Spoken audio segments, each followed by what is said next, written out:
Noong una pa lamang, bago pa man isilang ang mga bituin sa kalangitan, alam na ng Diyos ang lahat ng mangyayari. Itinakda niya ang oras ng kanyang pagpabalik, ngunit hindi niya ibinunyag ito sa sinuman. Dahil ang kagalakan ng paghihintay ay nasa pagiging handa, hindi sa pag-alam ng eksaktong petsa o oras. Sa araw na iyon, nang si Jesus ay nasa lupa pa, sinabi niya sa kanyang mga alagad,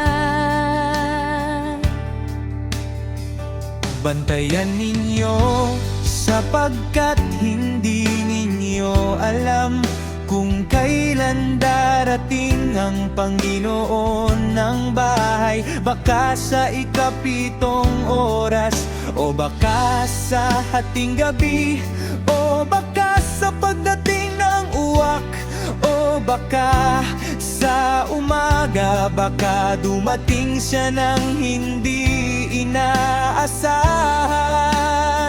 at makita kang natutulog habang ang iba ay naghihintay. ang mga salitang iyon ay hindi ninigay para takutin tayo, kundi para ipaalala sa atin na ang buhay natin sa lupa ay pansamantala lamang. Parang mga bisita tayo sa isang lupain na hindi tunay na atin. Ang tunay na tahanan natin ay nasa langit, kasama ang ating Panginoon.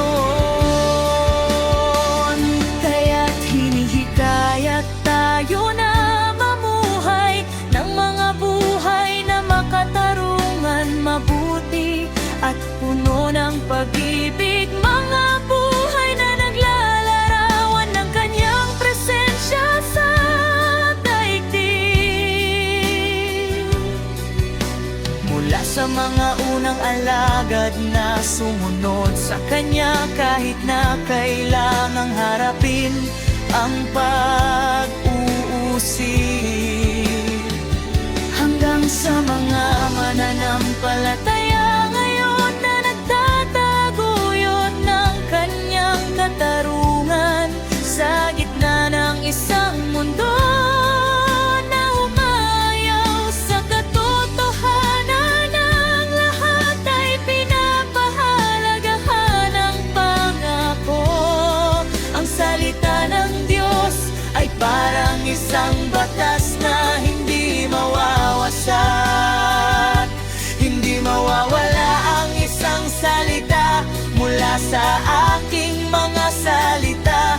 Lahat ay mabubunyag, lahat ay mabutupad sa tamang oras. Kaya't habang tayo'y nabubuhay sa mundong ito, ating isa sa buhay ang kanyang mga utos. Ibigay ang ating pag-ibig sa Diyos at sa ating kapwa, tumulong sa mga dukha at nangangailangan, Manatiling tapat sa kanyang salita at ipahayag ang mensahe ng kaligtasan sa lahat ng tao.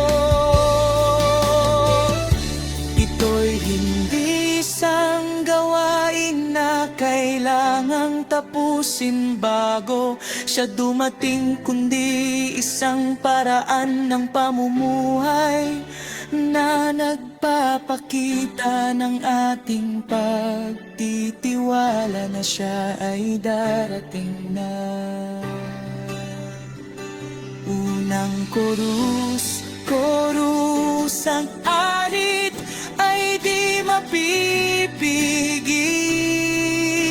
hatid niya ang kaligtasan sa mga tapat sa Kanya. Mga pusong handa magsisigaw ng pasasalamat. Panginoon, Ikaw na ang tanging hiling natin. Ang langit ay magsasabi ng Kanyang karangalan. Ang lupa ay magsisigaw ng Kanyang pangalan. Mga anghel ay magsasayaw, mga santo ay magsisigaw. Panginoon Jesus, Ikaw ang hari ng lahat. Pangagalabadan sa tanin ng luma, nitikip na sa palit ay na mga ritaan na magpapahiwatig ng pagdating ng Mesyas. At ng kanyang ikalawang pagdating, si Isayas ay nagsabi, makikita ninyo ang langit na bubukas at ang mga anghel ay darating na may dala ang anak ng tao.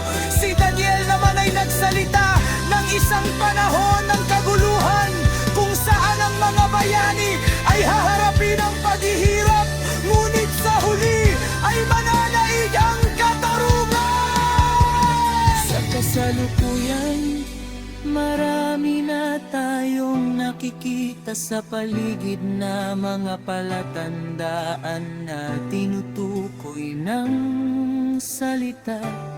Ang mga digmaan sa iba't ibang bahagi ng mundo, ang mga sakuna tulad ng bagyo, lindong at tagpuyod, ang pagkakasira ng mga relasyon sa pagitan ng mga tao at ng mga bansa, ang pagdami